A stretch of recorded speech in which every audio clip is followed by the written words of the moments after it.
ঢাকায় পৌঁছানোর পর মালয়েশিয়ার প্রধানমন্ত্রীকে রাজকীয় সংবর্ধনা দিলেন প্রধান উপদেষ্টা ডক্টর মোহাম্মদ ইউনুস।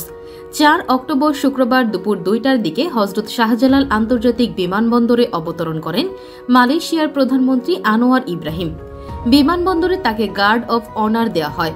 প্রধান উপদেষ্টার সাথে বৈঠক শেষে বাংলাদেশি শ্রমিকদের নিয়ে সুখবর দিয়েছেন মালয়েশিয়ার প্রধানমন্ত্রী। পররাষ্ট্র মন্ত্রণালয় সূত্র সংবাদ মাধ্যমকে জানায়, মালয়েশিয়ার মন্ত্রী পরিষদের সদস্য, মন্ত্রী, সংসদ সদস্য ও ঊর্ধ্বতন সরকারি কর্মকর্তাদের সমন্বয়ে একটি প্রতিনিধি দল প্রধানমন্ত্রী আনোয়ার ইব্রাহিমের সঙ্গে এসেছেন। ৫ই আগস্ট আওয়ামী লীগ সরকারের পতনের পর অধ্যাপক মোহাম্মদ ইউনুসের নেতৃত্বাধীন অন্তর্বর্তী সরকার ক্ষমতা গ্রহণের পর এটি বিদেশি কোনো সরকার প্রধানের প্রথম উচ্চ পর্যায়ের সফর। প্রধান উপদেষ্টার প্রেস উইং থেকে জানানো হয়, বিমানবন্দরে দুই নেতা কিছুক্ষণের জন্য বসে আলাপ করেন। এ সময় পুরনো বন্ধুকে স্বাগত জানাতে পেরে নিজের আনন্দের কথা জানান ড ইউনুস। মালয়েশিয়ার বিশ্ববিদ্যালয় এবং রাজনৈতিক নেতাদের সঙ্গে দীর্ঘদিনের আন্তরিক সম্পর্কের বিষয়টি এ সময় উল্লেখ করেন তিনি। পরে আনোয়ার ইব্রাহিম ও ড ইউনুস একই গাড়িতে করে দ্বিপাক্ষীয় আলোচনার ভেন্যুতে যান। বিমানবন্দরের আনুষ্ঠানিকতা শেষে মালয়েশিয়ার প্রধানমন্ত্রীকে আনুষ্ঠানিক মোটর শোভাযাত্রা সহ হোটেল ইন্টারকন্টিনেন্টালে নিয়ে যাওয়া হয়। সেখানে তিনি প্রধান উপদেষ্টার সঙ্গে 1-to-1 বৈঠক করেন। পরবর্তীতে দুই নেতা দ্বিপক্ষীয় পর্যায়ে আলোচনা করেন, যেখানে অর্থনৈতিক সহযোগিতা, রাজনৈতিক সম্পর্ক, বাণিজ্য ও বিনিয়োগ, শ্রম, অভিবাসন, শিক্ষা, প্রযুক্তি, অবকাঠামোগত উন্নয়ন ও প্রতিরক্ষা সহযোগিতা সহ পারস্পরিক স্বার্থ সম্পর্কিত বিস্তৃত বিষয়গুলো প্রাধান্য পায়।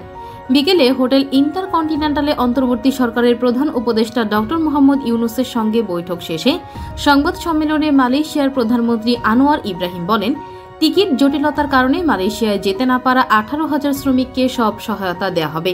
এর আগে ড মোহাম্মদ ইউনুসের সঙ্গে বৈঠকে দ্বিপক্ষীয় সম্পর্ক নতুন উচ্চতায় নিয়ে যেতে একমত প্রকাশ করেন মালয়েশিয়ার প্রধানমন্ত্রী। সেই সঙ্গে বাংলাদেশি শ্রমিকদের জন্য সুখবর দেন তিনি। মালয়েশিয়ার প্রধানমন্ত্রী প্রধান উপদেষ্টার কর্মময় জীবনের প্রশংসা করে বলেন, যেসব কর্মী মালয়েশিয়া ঝামেলায় পড়ছেন, প্রথম দফায় 18,000 ব্যক্তিকে সহায়তা দেওয়ার বিষয়ে সম্মত হয়েছে। বাংলাদেশে যেসব মালয়েশিয়ান প্রতিষ্ঠান কাজ করছে তাদেরকে সুবিধা দেওয়ার বিষয়ে আশ্বাস দিয়েছে। আনোয়ার ইব্রাহিম আরও বলেন, আমাদের দেশে আরও জনশক্তি প্রয়োজন, তবে উভয় দেশের মধ্যে শ্রম অভিবাসন প্রক্রিয়া স্বচ্ছতা থাকতে হবে। এছাড়া semiconductor, data centre, AI, new টেকনোলজির বিষয়ে যৌথভাবে কাজ করার বিষয়ে সম্মত হয়েছে। এ সময় ড মোহাম্মদ ইউনুস বলেন, আমার পুরনো বন্ধু এবং বাংলাদেশের পুরনো বন্ধু আসায় আমি খুবই খুশি। আমরা দায়িত্ব নেওয়ার পর এটা প্রথম কোনো সরকার প্রধানের বাংলাদেশ সফর। আমরা আমাদের দ্বিপাক্ষিক সম্পর্ক এগিয়ে নিতে সম্মত হয়েছি, যেখানে তারুণ্য শক্তিতে এগিয়ে যাওয়ার বিষয়ে একমত হয়েছি। সম্পর্ক নতুন উচ্চতায় নিতে অর্থনৈতিক, সাংস্কৃতিক, রোহিঙ্গা ইস্যুতে আলোচনা হয়েছে। মালয়েশিয়ায় যেসব কর্মী আছেন তারা কাজ করবেন জানিয়ে তিনি বলেন, তারা আধুনিক দাস নয়। এই বিষয়ে আমরা পরিষ্কার ধারণা রাখি, তবে বিদেশি অনেক শ্রমিকের বিরুদ্ধে চার্জ রয়েছে, তাদের বিষয়টা ভিন্ন।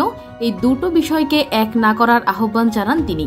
চতুর্থ ফ্রি ট্রেড এগ্রিমেন্ট নিয়ে আলোচনা হয়েছে জানিয়ে ড ইউনুস বলেন, বাণিজ্য ও বিনিয়োগ, শিক্ষা, প্রযুক্তি সংক্রান্ত বিষয় এবং মানব সম্পদ উন্নয়ন, জনশক্তি, রপ্তানি, যোগাযোগ, অবকাঠামো উন্নয়ন এবং প্রতিরক্ষা সহযোগিতা সহ পারস্পরিক স্বার্থ সংশ্লিষ্ট ক্ষেত্রগুলো নিয়ে কথা বলেছে। মালয়েশিয়ার বাংলাদেশিদের জন্য কর্মসংস্থান তৈরি এবং ভিসা সহজীকরণের বিষয়েও আলোচনা হয়েছে।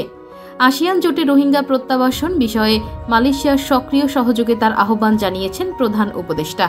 উল্লেখ্য, সফরটির আগে পররাষ্ট্র উপদেষ্টা তৌহিদ হোসেন সম্প্রতি এক সংবাদ সম্মেলনে বলেছিলেন, বৈঠকে বাংলাদেশ চলমান রোহিঙ্গা শরণার্থী সংকট মোকাবেলায় মালয়েশিয়া সহায়তা কামনা করবে।